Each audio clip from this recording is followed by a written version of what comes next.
started with a scream. Not the kind you hear in movies or haunted houses, but sharp, real, the kind that slices through music and laughter like a blade. 1 second, the gym was pulsing with lights and bass, full of teenagers spinning in glitter and tuxes.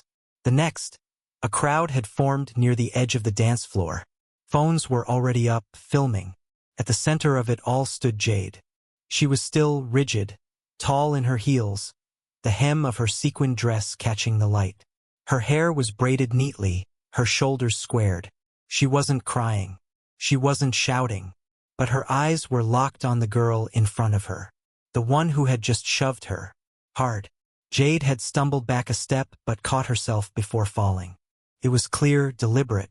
Not an accident. Not a drunken slip. The girl who did it, Madison. Blonde, confident, with that kind of smile that doesn't reach the eyes. Everyone knew Madison. She'd been homecoming queen, varsity cheer captain, the type who could talk her way out of almost anything. And she hated Jade. No one really knew why. Maybe it was jealousy. Maybe it was because Jade had just been crowned prom queen minutes before. Maybe it was because she was black and beautiful and unbothered in a way that some people just couldn't handle. Or maybe Madison was just used to getting her way and Jade had somehow broken that unspoken rule. But what Jade did next, nobody saw coming. For a second, it looked like it might turn into a fight. You could feel the air tighten. The DJ killed the music, the principal started pushing through the crowd, and Madison stood there smirking like she expected to win. Like she always had. Like she thought Jade would scream, cry, lash out. Instead, Jade moved. Not with fists. Not with fury. But with something stronger. That's where the story begins. What happens when a moment meant to humiliate someone turns into their rise? What happens when the one who gets shoved chooses not to fall but to stand even taller? This wasn't just about one push at prom. This was about something bigger. Power. Respect. Race. Silence. And what it means to choose how you're seen. Because the truth is, Jade had been dealing with girls like Madison her whole life. Whispers in the hallways. Teachers who looked the other way. Comments made with a laugh that never really sounded like a joke. But tonight, this night, was going to be different. As the crowd circled tighter, phones recording, whispers spreading, Jade took a breath. Then she opened her mouth and said something that would flip everything. But we're getting ahead of ourselves. First, let's rewind. Let's go back a few weeks before the dresses and the drama. Let's meet Jade, a high school senior who's smarter than most people think, who's been flying under the radar by design. Let's see what led up to this moment. What built the tension, what lit the match, and what made this night the one where everything would finally ignite. Because once you hear what really happened, what she really said, you'll understand why everyone was left speechless. And why no one would ever look at her the same again. Jade didn't start high school trying to make waves. She kept her head down, focused on grades. Showed up, did her work, smiled when it felt safe. She knew how it worked, how being too loud, too opinionated, or too seen could make things harder. Especially in a school where most of the black students could be counted on one hand, and the rules of who belonged weren't always written but always enforced. Madison was the opposite. She walked through the halls like they belonged to her. Her laugh echoed before you saw her. She didn't just sit at the top of the social pyramid. She designed it. Teachers adored her. Parents trusted her. And when she didn't get what she wanted, she made sure someone else paid for it. Jade had never been on her radar until senior year. It started small. A joke during yearbook photos about Jade looking too serious. A whisper in class that Jade had copied Madison's essay only for the teacher to believe it just long enough to put Jade on edge. Then came the group project where Madison refused to include her, the party she wasn't invited to, the snide comments about her attitude. But Jade let it slide. That's what she'd learned to do. Until prom court. She hadn't even planned to run. But her best friend Ava had secretly submitted her name. You deserve to shine too, she'd said. Jade laughed it off, thinking it'd be forgotten. Then the nominations came out and there she was. People did vote for her. People did see her. Madison noticed. Suddenly Jade was getting glances she hadn't before. Compliments in the hallway. DMs from classmates who'd never spoken to her. It wasn't just about popularity. It was about respect. Recognition. And Jade, after everything, started to feel like maybe she belonged here too. The night of prom, Jade looked like royalty. Not just because of the crown, but because of how she held herself. She glided through the room like she wasn't shrinking herself anymore. Like she was claiming space she'd been told wasn't hers. Madison's smile cracked the moment they announced the prom queen. People clapped. Some cheered. But if you looked closely, you could see it, how Madison's hand tightened around her drink. How her friends stopped laughing. How the girl who always won had to pretend to clap for someone else. And then came the shove. The thing is, it wasn't just about a crown. It wasn't about a dress or a title. It was everything that had built up underneath. The stares. The snubs. The small, constant message that Jade should know her place, and that place wasn't next to the queen. But Jade didn't back down. She didn't swing. She didn't cry. She didn't give Madison the satisfaction of seeing her flinch. Instead, she spoke. Calm, clear, cutting through the silence with something no one expected. We'll get to what she said. But first, there's one more piece you need to understand: why this mattered so much to Jade. Why standing there in heels that hurt and a dress that shimmered felt like rebellion. Why her voice in that moment meant more than any punch ever could. Jade's mother used to tell her, "You don't have to fight to win. Just don't disappear." And tonight, she refused to disappear. But the fight wasn't over. Not yet. Because what came after that moment, the way the crowd reacted, the way the school responded, and what Madison tried to do next, would turn this into something much bigger than a prom night drama. Silence only lasted a second. Then came the murmurs. Then the phones dropped. Then the adults rushed in too late, too slow, like they hadn't seen what everyone else just saw. Madison stepped back, her mask cracking for a moment. She looked not guilty, not sorry, cornered. And that's when the real story began. Jade didn't cry, didn't yell. She stood there with all eyes on her and said 5 words, low and even, like they were rehearsed, like she'd been waiting to say them her whole life. "I'm not your punching bag. No rage, just truth." And that truth hit harder than any shove could. But speaking up didn't end it. It made things worse. By the next morning, the video was everywhere, on TikTok, on Snapchat, even edited into memes. Some captions were supportive. Others mocked her. Comments flooded in from strangers and classmates alike. Jade became a symbol overnight, but not everyone agreed on what she symbolized. At school, the tension was like walking through fog. People whispered louder. Teachers avoided eye contact. Madison's friends played the victim angle, calling it just drama, claiming Jade had overreacted. They said she was making a scene out of nothing. That it was just a push. That she was being extra. And Jade? She was stuck in the middle of something bigger than prom now. There was the principal, who called her into the office with a tight smile and a clipboard. No apology. No questions about how she felt. Just an incident report and a warning not to cause disruption. There was the counselor, who talked to her like she was fragile glass. And there were the students, split. Some came up to her, quietly thanking her. Others rolled their eyes when she passed. Then there was Ava. Jade's best friend since 7th grade. Ride or die. Until she wasn't. Ava didn't post anything. Didn't say anything. When Jade asked why, she hesitated too long before answering. "I just don't want to get involved." That hit harder than Madison's shove. It wasn't just about standing up anymore. It was about standing alone. And yet, even as people pulled away, something in Jade shifted. She started speaking up more in class. Asking questions. Correcting things that didn't sit right. She joined the school's diversity committee, a joke of a group before she walked in, and turned it into something real. And she started writing. About that night. About growing up feeling invisible. About the silent rules that people like Madison never had to follow. But not everyone wanted to hear it.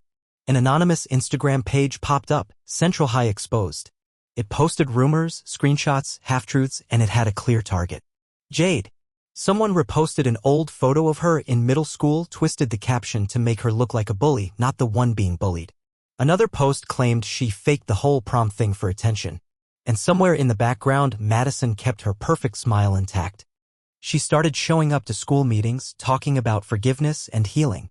She claimed she wanted to clear the air. Her family had money, connections, influence. And suddenly the narrative started shifting. Again. Meanwhile, Jade was left with a choice. Stay quiet, keep her head down, let it blow over like everyone wanted her to. Or keep pushing. Even if it meant losing more friends. Even if it meant risking her college rec letters. Even if it meant exposing more than just Madison, like the system that let it all happen in the first place. One night, as she scrolled through yet another anonymous post aimed at her, Jade paused. The caption said, "Just let it go. It's not that deep." But to her, it was that deep. And what she was about to do next would prove it. ChatGPT said by the end of the week, Jade had stopped waiting for someone else to do the right thing. She printed screenshots, emails, texts, dug up her own proof not just of what happened at prom but of everything leading up to it. Patterns of behavior. Warnings ignored. Comments brushed off. She wasn't building a case against Madison anymore, she was building one against the system that let girls like her get shoved aside, literally and metaphorically. She took it to the school board.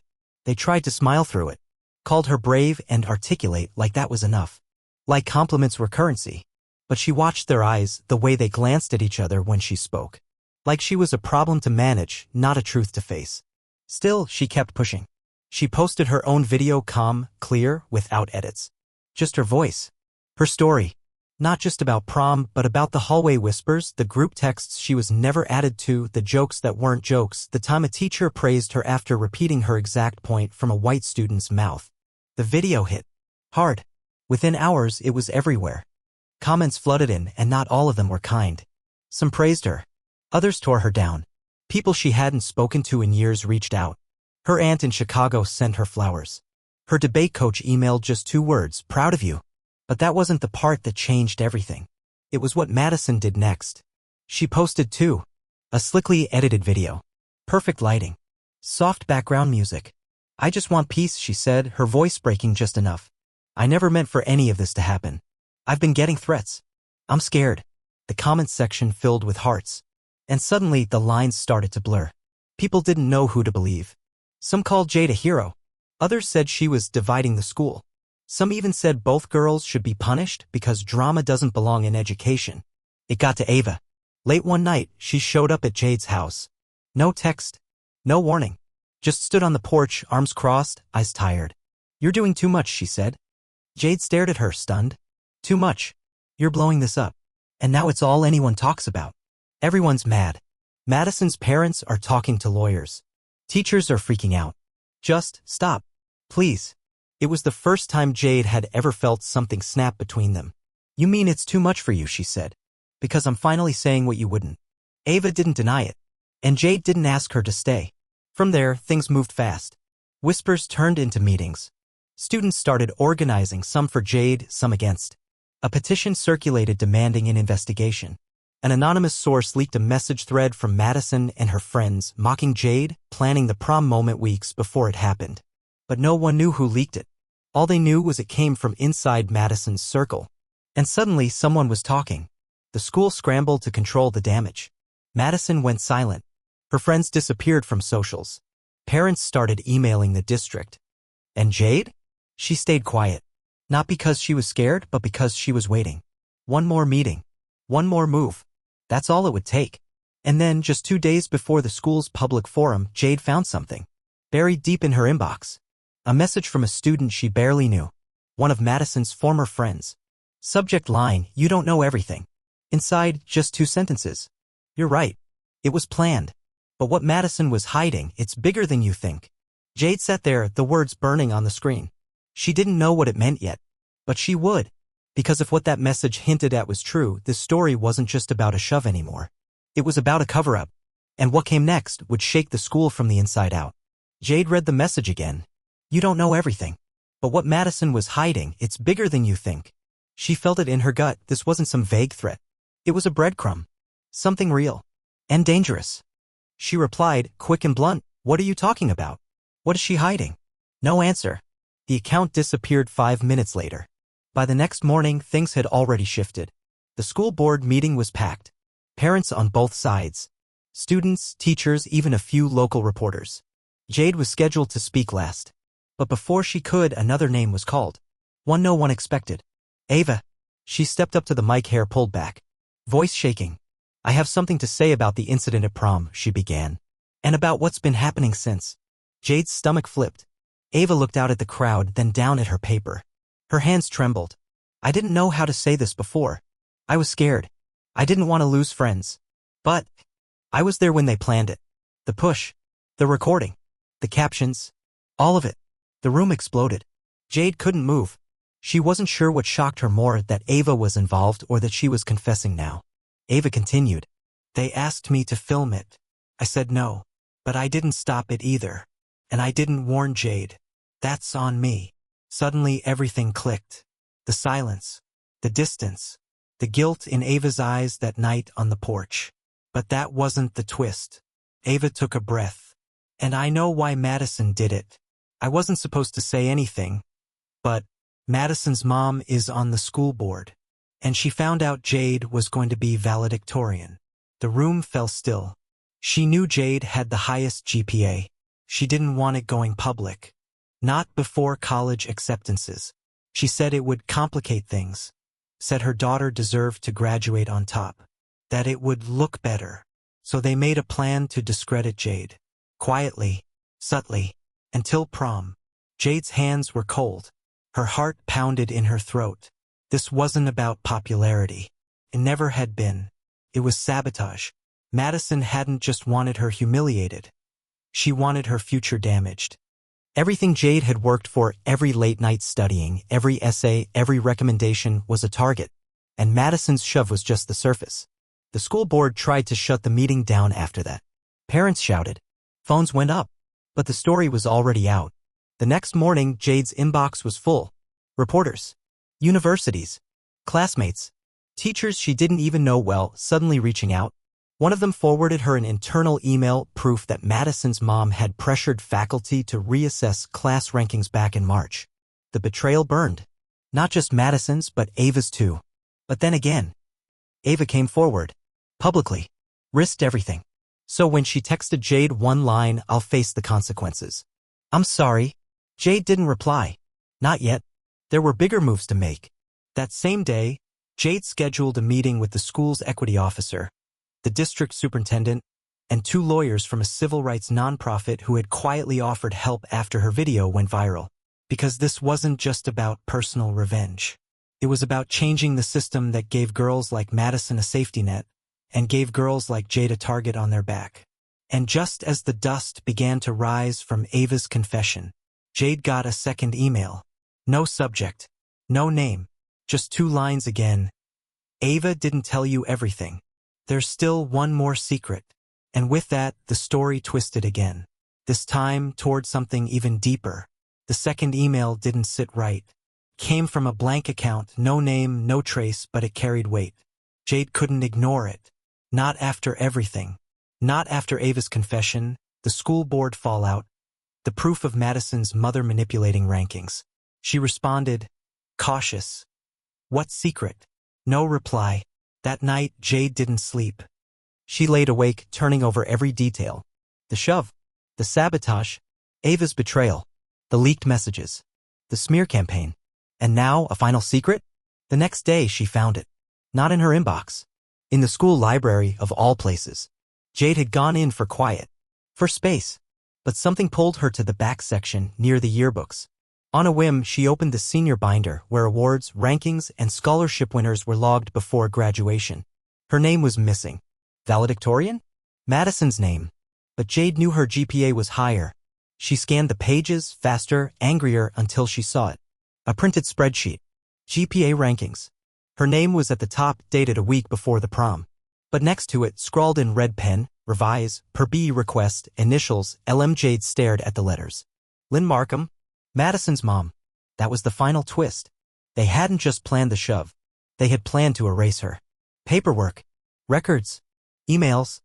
They were quietly rewriting history while everyone watched the drama on stage. It was never about prom. It was about erasure. She took a photo, printed copies, marched straight into the front office where the superintendent now had a standing desk in a conference room trying to manage the storm. She dropped the file in front of him. "This is what you've been protecting." He didn't deny it. Just sat down slowly, rubbing his forehead. It wasn't just a scandal now.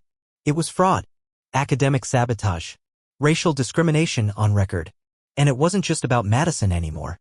It was about everyone who'd ever been pushed down so someone else could climb higher. Within 48 hours, the district released a statement. Jade's valedictorian title was reinstated. Madison was removed from prom court retroactively. Her mother resigned from the board under ethical review. Several teachers were reassigned.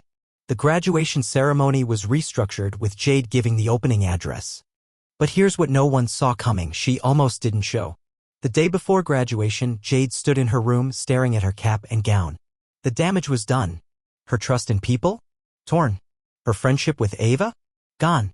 Her name may have been cleared, but the scars were deep. Was it worth it? Her mom knocked softly, then stepped inside. She didn't say anything at first. Just handed Jade something in an envelope. Inside was a note.